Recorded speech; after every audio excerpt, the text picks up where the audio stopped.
કે એક દુઃખભરી ઘટના છે મિત્રો કે બનાસકાંઠાના ડીસા ગામે ફટાકડાના ગોડાઉન પર આગ લાગતા 21 લોકોના મૃત્યુ થયા છે મિત્રો। અને જ્યારે આ વાતની જાણ પેલા ફાયરના અધિકારીઓને કરવામાં આવે છે ને કે અહીંયા આગ લાગી છે તમે લોકો આવો, ત્યારે એ લોકો સામે એવો જવાબ આપે છે કે એરિયો અમારો નથી।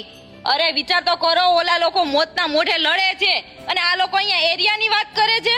અરે તમે જીવ બચાવો છો, મતલબ આગ બુઝાવો છો, તો તમે અહીંયા એરિયાની વાત કેમ કરી શકો હે? અને આ લોકોને આવી જ બેદરકારીના લીધે માસૂમ લોકોના મિત્રો જીવ ગયા। બાકી અહીંયા એ લોકો અધિકારોની પહેલા એરિયાની વાત કરતા હતા તો ત્યાં લોકો ગયા હોત તો કેટલા લોકોના જીવ બચી જાત। અને મુદ્દાની વાત તો એ છે કે ભાઈ આ જે ગોડાઉન છે ને ફટાકડાનું એ ગેરકાયદેસર હતું, તો આ વાતની આટલા ટાઈમથી આવી રીતનાનું હતું તો આ વાતની જાણ પોલીસને કે સરકારને કોઈને ખબર નથી હે? અને ત્યાંના દ્રશ્યો મિત્રો જોવા લાયક પણ નતા। લોકોના શરીરના ટુકડા અલગ અલગ જગ્યાએ, અરે લોકોના મોઢા પણ ઓળખાવા લાયક નતા। અરે એવી રીતના ને આગ લાગી હતી ને, વધારે તો મજૂર લોકો જ હતા।